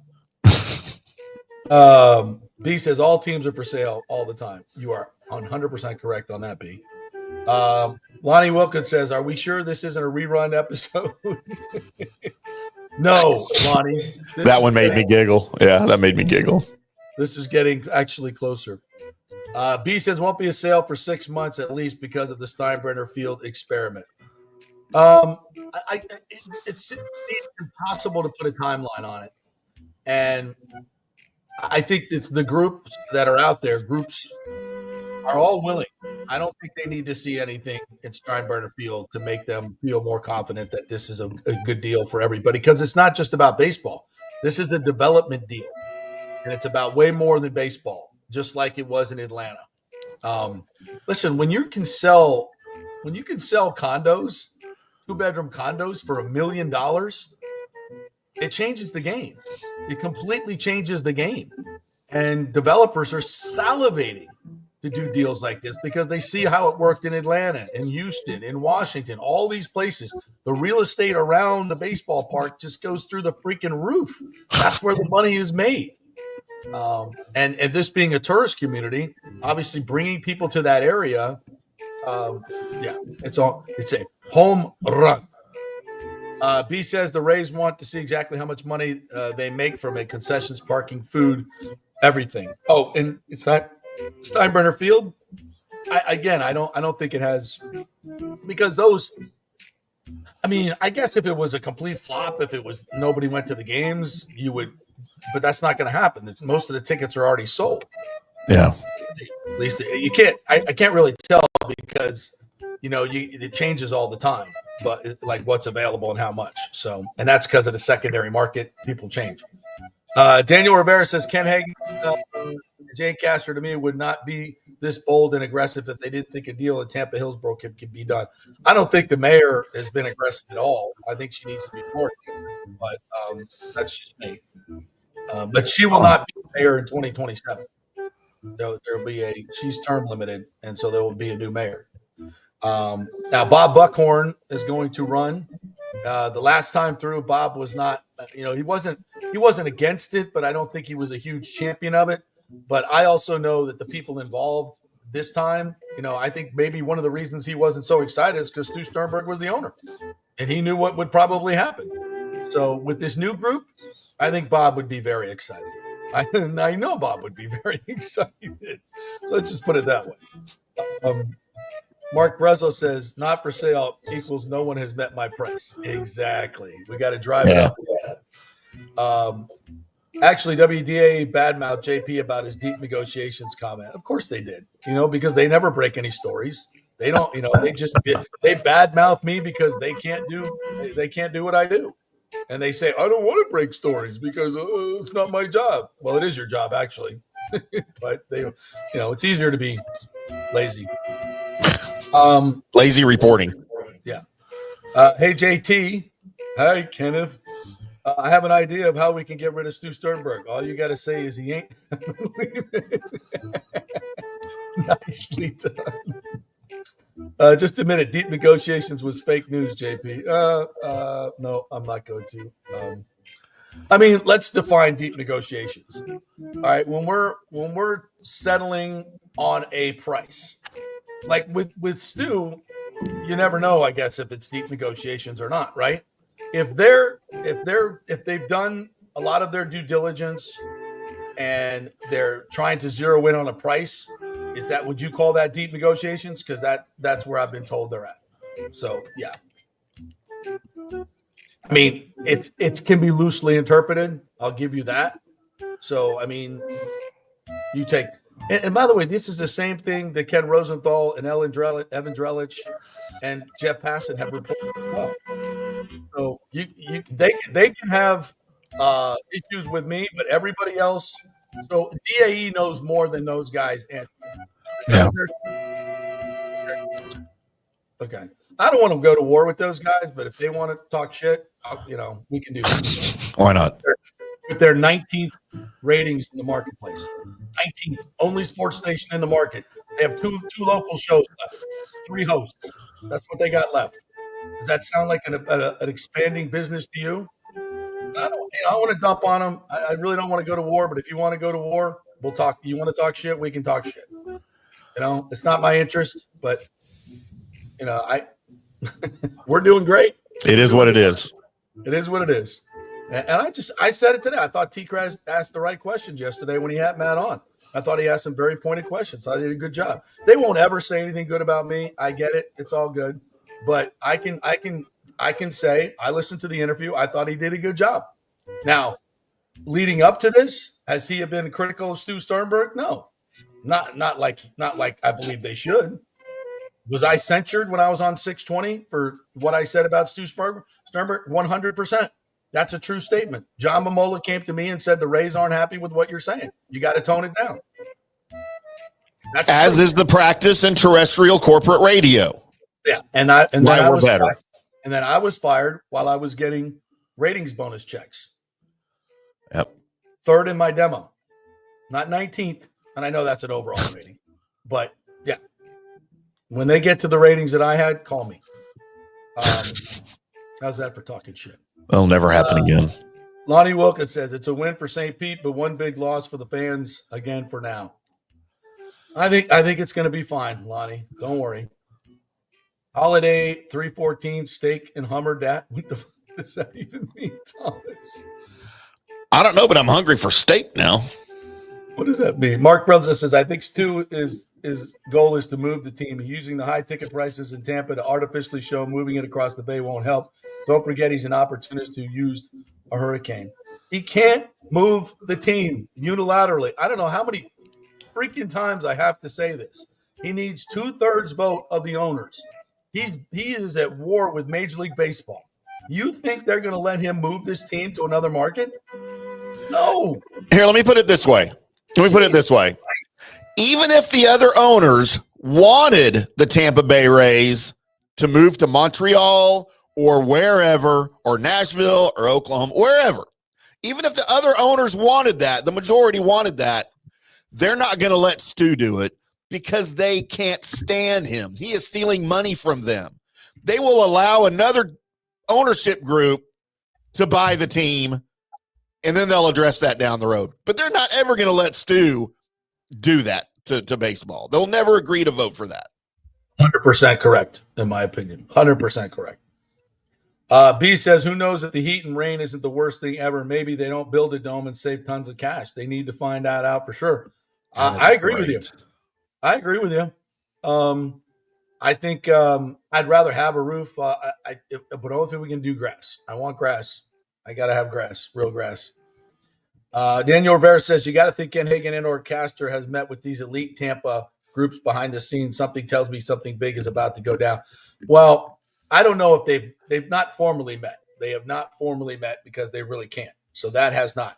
Are they aware of them? I would think, I would think, but maybe not. These are smart businessmen. They are well connected, and they know that being more anonymous gives them a better chance to get the deal done at this point. All right, what else we got? William Madden says, if they renovate the Trop, think attendance is bad now. See how much more it drops because fans can't stand Stu. Listen, I have not talked about this, William, and I think that is a great point. Who the hell is buying tickets from Stu Sternberg now at the Trop? I think, there are a lot of people calling for boycotts at Steinbrenner Field. Like they don't even want to buy tickets at Steinbrenner Field, which I don't like, because now you're really, you're giving him an opportunity to say, see, it doesn't work here. And for other owners to kind of say, uh-oh, maybe he's right. Yeah. So let's bite the bullet, pay the money for this year, get to new ownership, and then the ticket prices will drop. All right. So let's not do that. I know it's hard. I can't bring myself to do it. So I hate to tell you guys to do it, but you guys go spend your money over there. Yeah, Ms. Mastronomus points out, don't forget he's a Mets fan. That's right. Yeah. He says a deal won't close till after Labor Day at least. Yeah, I don't think it's, when I say it's going to happen soon, I'm saying like soon being given this 20-year timeline in the next year. I mean, I hope it happens sooner, but with Stu, he's going to try to fight. He's going to try to fight and get his way. And I don't know at what point he realizes that it's over, but hopefully soon. Listen, I think Major League Baseball has a lot more pressure they can bring to bear. I just, those people don't play. They're like the mafia. I mean, they do not F around. He's not just going up against, Ken Welch anymore or Ken Hagen. This is Rob Manfred and all the other owners. These are very rich, powerful people that are very well connected. You do not want to F with these people. It's a FAFO. Yeah. It's a big time FAFO for Stu. I don't like take your money and go. Like what? You made $1.5 billion. Is that not enough good stuff to talk about at cocktail parties and at the squash club in New York and in the West Hampton? Hey, I built those hillbillies down there out of $1.5 billion. Yeah. Good job, brother. Yeah, high five. I mean, isn't that enough? You win. You win. We should just start saying that. Oh man, he's gonna sell for $1.7 million. $1.7 billion. I keep saying $1 million. $1.7 billion. Wow, Stu, you're brilliant. Genius. Way to go. Awesome. Good for you. Just boost his ego a little bit. Yeah, you got us, man. You those rubes. You've always looked down your nose at us people here. You got us, man. You made $1.7 billion off us. Damn, good for you. Great job. Thomas Casper said Stu has his first penny under his bed. Lord. Mastradamus says, are you surprised Stu came out with this news while Manfred was on a flight to Japan? This is true. This is 100% true. Why did he choose 11:30 in the morning on a Thursday? And then when I heard that Manfred was on a 12-hour flight to Japan, I'm like, so he couldn't immediately come out and blow his top? Maybe, yeah. Incredible. Michael Road Dog Reed. Good morning to you. First time in here. Mayor Welch needs to implode the Trop at 12 midnight on New Year's Day and present the new renderings of what the new area will look like without a baseball barn. Stuck Fuey. I love that. I love that. And I love that for St. Pete. I've said this from the very beginning. You don't need baseball. You're better off without it. Go do something unbelievable for generations for the black community. And that's what Ken Welch is going to do. And I'm happy for him. He deserves that. Christopher Cole, good morning to you, says, Bucs basement, why are you always complaining about the Bucs? They've upgraded the guys they signed are better than the guys they've lost. That's right. He's right. Keep him in check, Christopher Cole. Sergio Biltret says no upgrades besides Reddick and maybe the punter so far for the Bucs in free agency. We picked up MLB and a cornerback are just fillers. Yo, dudes.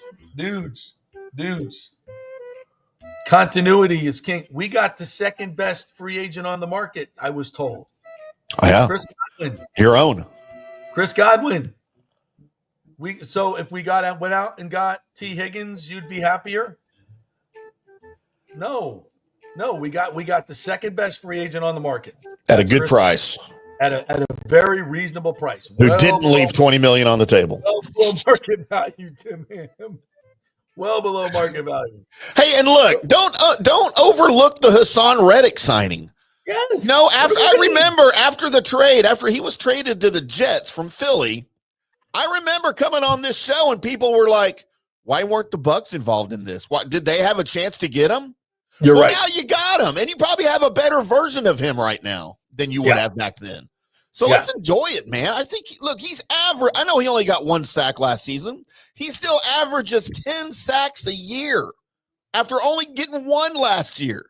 So come on, don't overlook it, and let's give Light some props for that, for bringing him in. I agree, 100%. We're going to get to the Bucs here in just a second when we get through all the comments because you guys are awesome this morning. He said, let me guess, Monday's show, JP will say, I'm hearing that Jane Castor is now a major supporter of the new baseball stadium, or I'm told. You got a problem with that? You got a problem? First of all, I won't be saying that because I don't think she is. I don't think she is. I don't think she wants the Rays. And deep down in her heart, I don't think she wants to deal with it. She's got other issues and other priorities. I think that's fair. You know, Yeah. I don't think she's ever been a very strong supporter. Every moment, every chance that she's been gotten, and I love Jane, I love the mayor, but just I disagree with maybe the level of energy coming out of the city's office. And look, the city can't really they couldn't go after the Rays until all this deal was done anyway. But even when they had the opportunity, I don't think there's never been a lot of energy from the city. It's all come from Hagan and the county. Right. And that needs to change, honestly. And that'll be part of, I guess the new mayor is installed in 27 or 26. I'm not sure, but that'll definitely be part of the new campaign. That's for sure. You know what? I'll get, I know Bob's running. So maybe we'll get him on the show, see where he stands now. Michael LaRue said, I would like to tell Stu to go back to New York, but he actually never left. Yeah. Just stay there, sell the team, and never return. What else we got here? Holy smoke, says B, we now need Tampa Sports Authority to vote. This will never get done. They're very pro baseball stadium. I don't know why you're saying that. Richard Bolt says, I bet Tampa gets a deal done, especially if there's a new ownership group. Yes, that's what Ken said. They'd much rather deal with the ownership group. And when they do, and if it's the group, even the names that we've been putting out there, Dan Doyle, DeBartolo, this is Tampa Bay royalty in terms of money and local businesses that you love Tampa Bay. And Dan lives in Pinellas. That's a Pinellas family. But again, we don't need all this provincialism. They're all Tampa Bay. So let's bring it all together and do it right. What else we got here? Hey, JP, Kenneth McClare says, I have an idea of how we can get rid of Stu Stember. All you have to do is just say Stu ain't nothing. We already did that one, didn't we? There's another. You guys still coming at me. Shut up. Meets McGee. What's up, brother? I love his avatar there. Mm-hmm. Rays fans who live minutes from the Battery, Tampa is missing out. Piss off, Stu. Yeah. You've not been to the Battery. And by the way, it's not just the Battery, all the restaurants and bars around there, the hotels. But as I mentioned before, they built 10 new office buildings. My old studio, when I was working for the Falcons in 14 to 15, was right across from where the Brave Stadium is now. And that was a grove of trees, literally. And as far as I know, trees don't pay taxes, right? Real estate taxes. So they took what was an open field and a grove of trees, turned it into all these tax-paying businesses, right? And then built 10 more office buildings around it. How much money comes from that? And that's real estate taxes that doesn't get exactly put into, quote, the stadium deal right outside the area, but it certainly is new tax money coming into Cobb County, record amounts of money for Cobb County. So it's been an absolute home run for both the public and private partners. Good morning to you, Nathan Elliott. Andre Alday said the Rays will end up in Tampa and says, no, Orlando is not happening. I agree. Another new face. Richard Bolt says, as a resident in Wesley Chapel, a stadium in Tampa area, Ybor would be great. It would be much easier for us to get to. And the growth in that's Wesley, the point. Like right across the Pasco line, Hillsborough Pasco line, where taxes go down by 2/3, where everything is being built. Like those people now have a half-hour drive to Ybor City, or maybe 40 minutes. Okay. So now and those are the type of people that go to baseball games. Parents with kids go to baseball games. That's, not retirees on fixed incomes. Richard Bolt says, I bet a deal gets done in Tampa, especially with the new ownership group as a resident of Wesley Chapel. Oh, did we just do that? Sorry. Losing my mind. Maybe you can take over here, Tim. Richie P says, St. Pete can now go ahead and build the convention center that should have been built long before the Trop was even thought of. Add light rail and complementary developments. Chef's kiss. Go St. Pete. Absolutely. By the way, while we're at it, can we add some light rail across the new Howard Franklin extension? Like, why was that not built? We just built a Howard Franklin extension. Why did we not build a rail line? Or I hope to God that they designed it so they could add a rail line like on top of it. Right. I don't know why we wouldn't do that. I mean, my goodness, can we not have light rail going from downtown Tampa to downtown St. Petersburg with stops along the way? We're 40 years past time to get that done. But wow, spend the money on that. All right, what else we got here, partner? It's Pi Day. We hadn't addressed that. B brought that up. It's Pi Day, 3/14. Oh, cool. Says bitches are selling pizza for $3.14. Y'all go get you a slice. Who is? He said pizza places are selling pizza for $3.14 for Pi Day today. So good luck. I guess that's cheap for a slice of pizza now, huh? Wow. Yeah, right. I mean, it's Ken- probably like one of those big New York style. It's like the not just. So you only need one slice for lunch. Yeah. Yeah. Okay. All Yeah. right. I love those. Like at what's the one down in downtown I used to go to all the time? I forgot the name. Kenneth says, I'm a Rays fan who lives in Orlando. I think the team should be in Tampa, but if that doesn't work out, last night the Orlando Sentinel reported the Orlando-based crew. I'm sorry, Kenneth. I just don't see it happening. I don't see it happening. Says it has over $1 billion of financial commitment for a new stadium. I haven't seen the new group and who they are. I know Barry Larkin was heading it.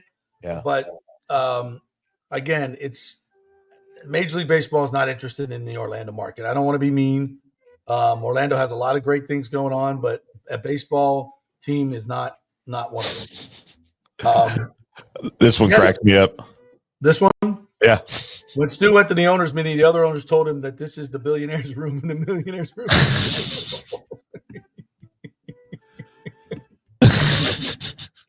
There's a lot of truth to that. I think there's a lot of truth to that. Rick says, WDAE, the commercial break brought to you by 10 minutes of lazy sports talk. Now back to the ads. Oh, Lord. That's all of terrestrial radio right now. I tell you, it's so funny when I turn on the radio. I would say 90% of the time I turn on the radio during commercial. Mm-hmm. And it's not just DAE, it's every. You just go scan. Do this today. Go scan the dial on terrestrial radio. Just hit scan. Okay. And every time it stops, count how many times it's in a commercial. Okay. Well, I think you're going to get about 8 out of 10 times it stops, it's going to be in a commercial. Who's listening to that? I mean, I don't get it. That's why they're 19th in the ratings. Yeah. Andre All Day says MLB is not allowing the Rays to relocate to another market. They'll remain in Tampa Bay. You are 100% correct. John Hill has a question for you, Tim. Okay. You're going to be next week for Valspar. What days? Still to be determined. Working on it, John. He knows. Tim, they don't have an OnlyFans girls booth at the Valspar. So that's a no? You want to bet? Happen to know of one. James says TBT veteran Rick Stroud on his podcast says Stu wants to move the team. Well, I know he wants to, but he can't. He can't. He can't move the team unilaterally. And the owners come out and say we're going to take away your revenue sharing money. Do you think they're in any mood to allow him to take up an expansion market and move the team? Love Rick, but that just doesn't make any sense. Mm-hmm. It doesn't make any sense. He's right. I think Stu wants to. Yeah. I mean, I think that's what he said. I didn't hear it, so I don't know. But he's right about that. I'm sure he wants to move the team. St. Pete is better off with spring training at Al Lang. William, it's a great point, and Chris Lofila brought that up earlier in the week that he would champion Ricky. If the Rays. He's thinking that if the Rays get sold to the Tampa group, the Rowdies come with them, which I do think is a possibility because Daryl Shaw is building a stadium for the Tampa Bay Sun, the women's team, a soccer-only stadium. So he could have the Rowdies, and the USL is expanding big time. So he could have the Rowdies and the Rays in Tampa, which I love the Rowdies at Al Lang, though, so I don't want to piss on that. I think that's great. But bringing spring training back to Al Lang would be huge for St. Peter. I think that's money. That's where you get people coming from out of state. Yeah, all Cardinals fans that used to come, Yankees fans, and that's where you come, where you're getting tons of heads in beds, and it's not just people coming for a game from Hillsborough County where they may not spend any money. They may just buy the tickets and spend money at the stadium, which you don't get any of that money. The local, that all goes to the Rays. Richard Bolt says all the fans should show up on opening day and give old Stu the DX chop. And we got 2 words for you. Suck it.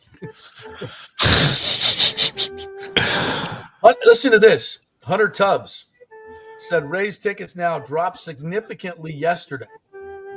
Got mine for opening day for $50. Imagine that. Wow. The lowest ticket for opening day was like $130 as of last week. So now they dropped to $50. And by the way, I think those are all secondary market tickets, but I'm not sure. I don't know if that's directly from the Rays or not. Yeah, because they're sold out. All those are sold out, right? You open day. Yeah, you have to go elsewhere to get your tickets on the secondary market. But I mean, if you go to the Rays website, you could still be buying secondary tickets. Right. From Ticket Market. Right. Walking contradiction. Good morning to you. I think it's the first time I've seen you in here. Yep. Thanks for joining us. Hunter Tubbs not buying anything Rays until Stu sells the team. Once that happens, I will stand in line for tickets and merch and drive around with a big Rays flag hitched to my truck in celebration. I think walking contradiction speaks for a lot of Rays fans, a lot of people in Tampa Bay, more than I think people know. And that's why once this is unlocked, it's going to be huge. I totally believe that. What else we got? All right, let's take a break. Let's take a break. When we come back, let's do a little Bucs, shall we? Well, what they did yesterday, what could be on the horizon. We got the draft coming up. So let's do some lightning. Watched the game last night. Woo!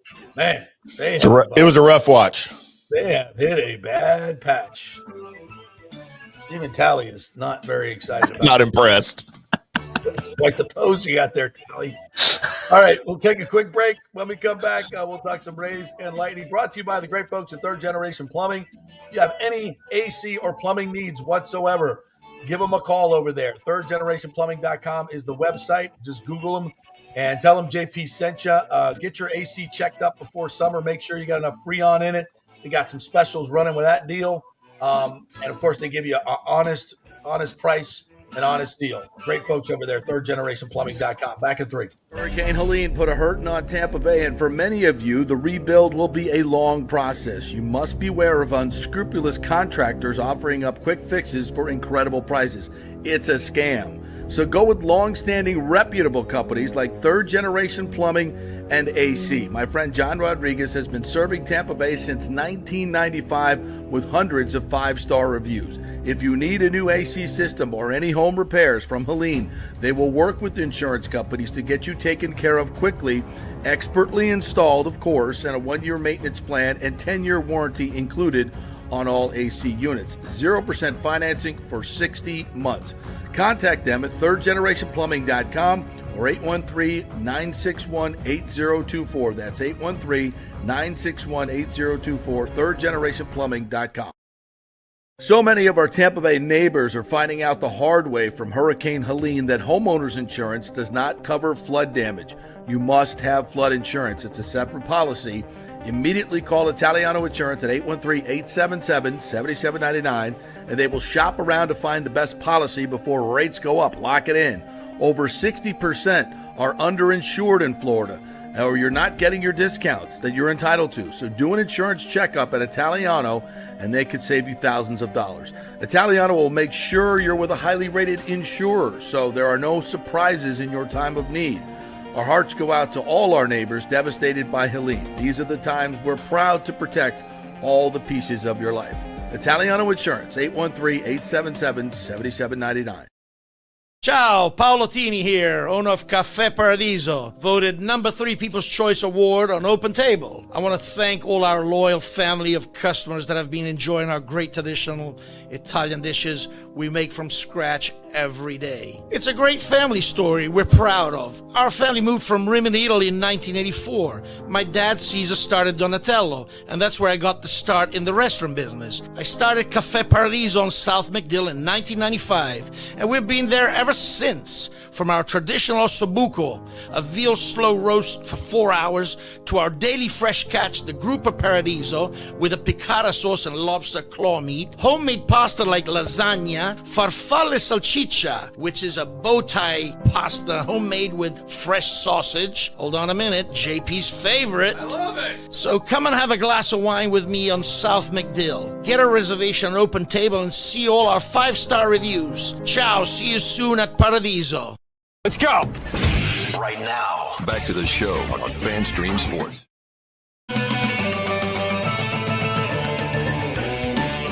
All right, welcome back to the JP Peterson Show here as we roll on this Friday. Oh, the weekend is coming. Cannot wait. Can't wait. Did you watch some of the players yesterday? JP, I watched all of the players yesterday. Come on now. Listen, I was so busy yesterday following up on all this stuff. I have the players on 3 different TV screens right now here in the studio. I'm going to watch today. I did not watch yesterday. I don't even know who's leading. I've been so engrossed in this story. Just ask Ashley. Minwoo Lee, 12 under through 14 of the second round.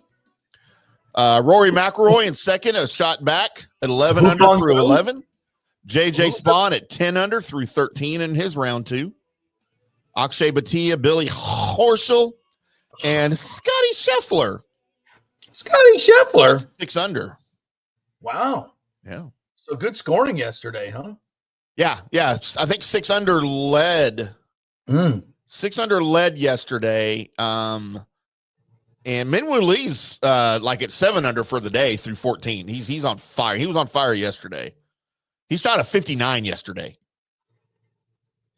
Why was Rory McIlroy getting heckled yesterday? Did you see this story? No, I didn't see that. I mean, yeah, evidently some college golfer was heckling Rory at the Players yesterday.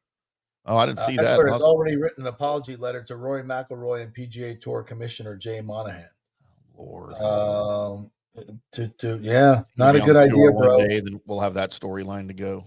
Come on, man. Can we just be, we're swatting people, that dude that threw the Molotov cocktail through the window at Tesla got arrested and is looking at 20 years. Yeah. I hope it was worth it. Yeah. Wonder who's paid him to What's do that. Rory McIlroy ever done to piss somebody off other than maybe his wife? I don't know. And Amanda That's Renner. weird. Yeah. James, I got to get this in. James says, Colin Cowherd now on the radio in Tampa, a guy who hates the Bucs, hates Baker, said he thinks Bucs getting old. Newsflash, Bucs are 4th youngest team. He picks the Falcons, saying Falcons are on the right path. He is nuts. Yeah, he picked the Falcons last year too, as did everybody else. Yeah, everybody Except picked the Falcons. Except us. And apparently the Falcons holding on to Kirk Cousins, as they have told him, yeah, we just think we're going to hang on to you. We're probably not going to trade you because, we still have a young quarterback and we need some insurance. And he's probably not bad insurance. He's expensive insurance, but he's probably not very. Well, I mean, you'd only save $10 million on the cap, and you could actually use that to go get players that are going to help you. But hey, you do you, Falcons. You do you. I don't know what Terry Fontenot's doing over there. Terry Fontenot doesn't know what Terry Fontenot. I never have known what he was doing over there. Yeah. All right. So the Bucs, I guess, have made a couple moves today. I'm catching up. They signed an inside linebacker. What's his name? Hecht. An inside linebacker. I'm looking it up right now. It's another piece. It's another just a depth piece. Yeah. They signed Anthony Walker Jr. yesterday, another inside linebacker. I think they're getting a little bit more athletic at the position, better in coverage. That's what you need to improve at linebackers, your coverage.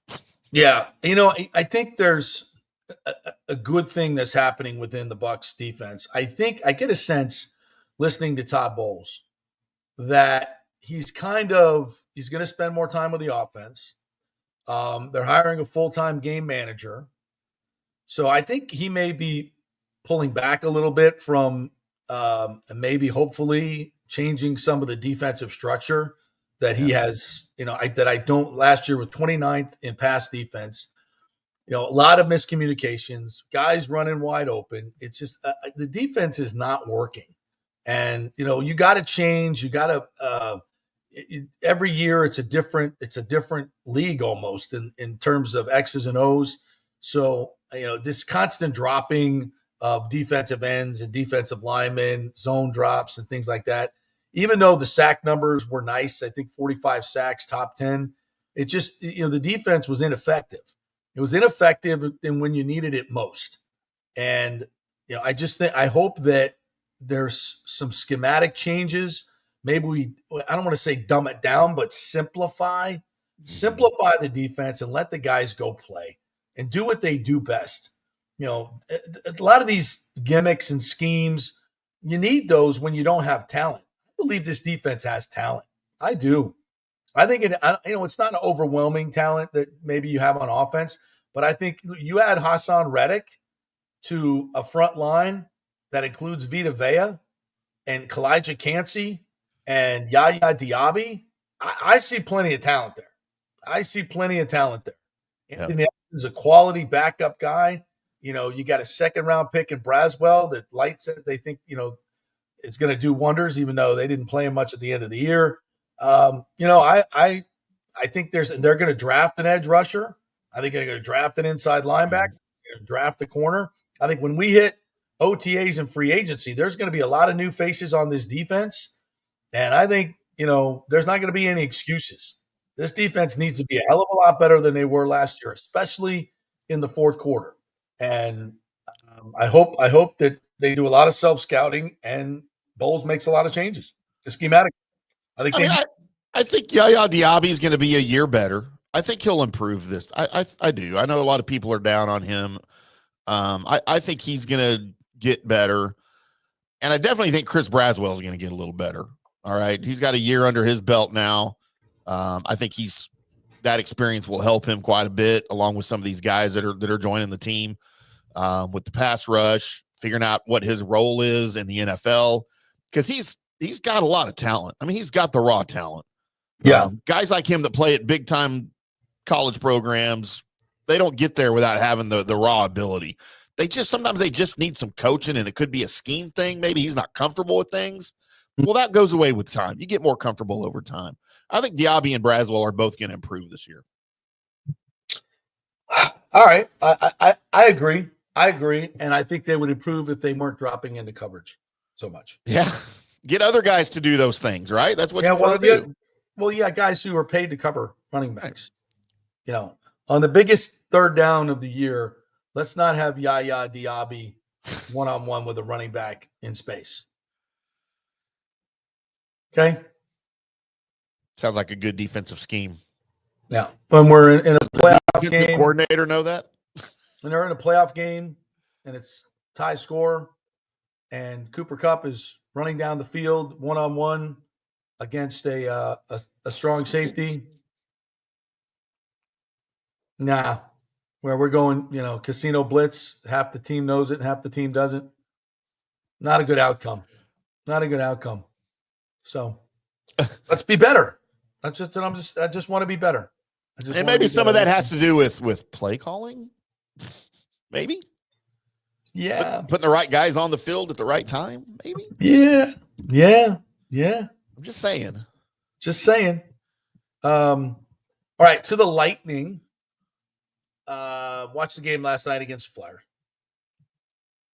I think there's still 2 or 3 guys wide open in front of Johansson. I mean, the defense last night gave up so many grade A chances. Mm-hmm. They come back and they get a point, get it into overtime, have some great opportunities in overtime, can't score. This team is not playing the way they were playing in February.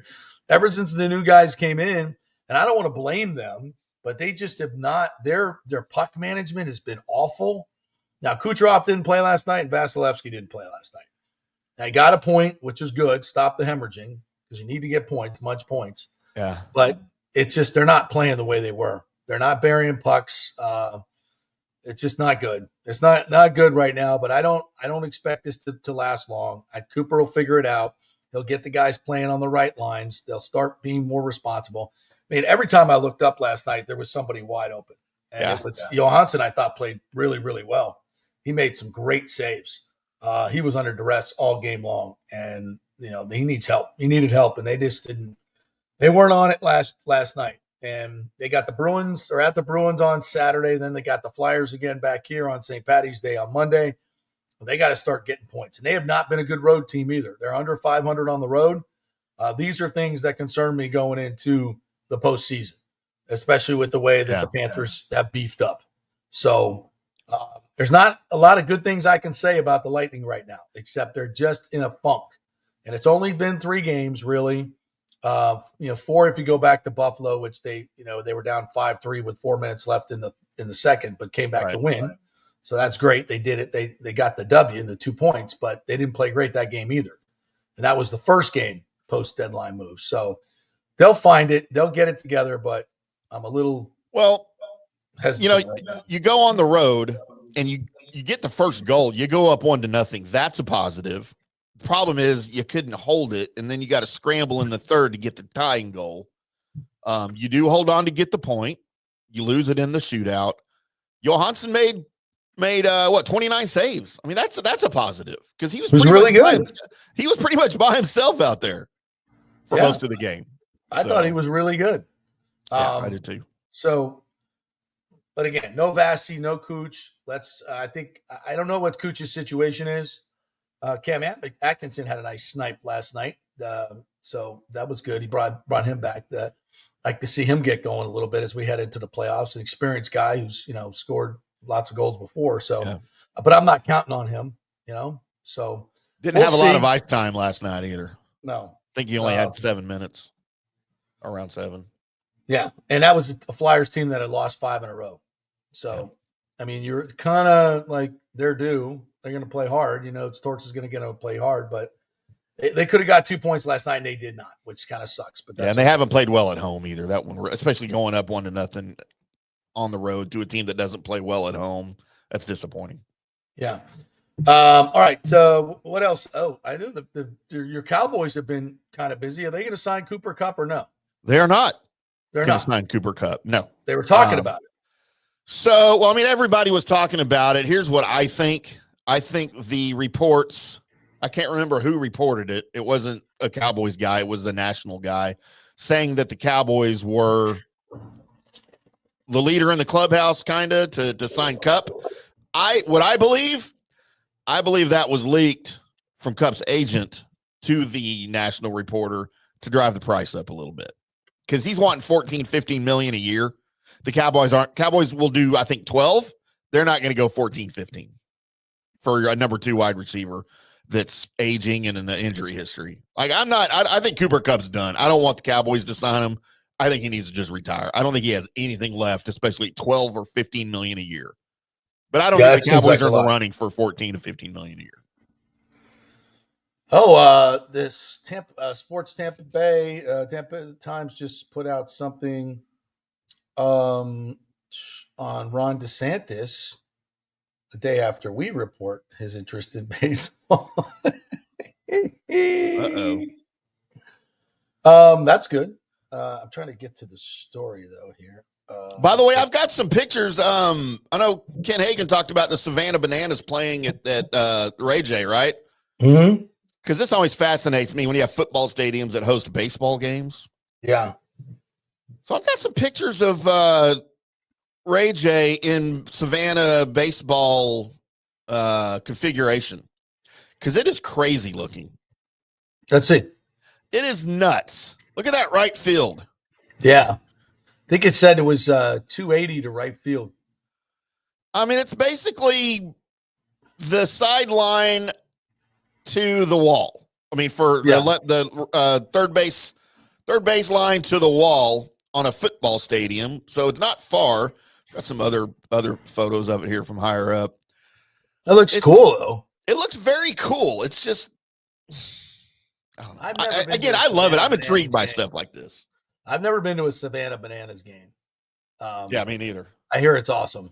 So, and I won't be going this week. They sell out. I don't know what their attendance. I can't wait to hear what the attendance is at Ray J. Oh, it's sold out. 65,000. Sold out. That is incredible, right? That's a weekday series for the Rays at Tropicana Field. Yeah, the whole series, the whole 3-game series, they don't hit 65,000 at the Trop. All right, so here's the quotes from DeSantis. He says, "I'm just hoping that it works out for the folks here in the Tampa Bay area. Certainly from a Florida perspective, we need to have a Major League Baseball franchise in this part of the state." He said he spoke to MLB Commissioner Rob Manfred, who gave him assurances, as we reported yesterday. Mm-hmm. There's no way they want to leave Florida, DeSantis says. They're committed to it working here because we have the fastest growing state. Governor also touched on rumors that the team is for sale, though the Rays front office has denied it. I know there's people that have been interested in buying the team. Where have we heard this before? On this show yesterday. I've been hearing the team was going to be sold for like years now, and it never seems to really happen. But maybe that, I know there's people that are interested in doing it, as we reported yesterday, and there's people that want to bring baseball in other parts of the state. DeSantis said, referring to an effort to bring Major League Baseball franchise to Orlando. Yes, we told you yesterday, DeSantis knows the people in this group, knows them well.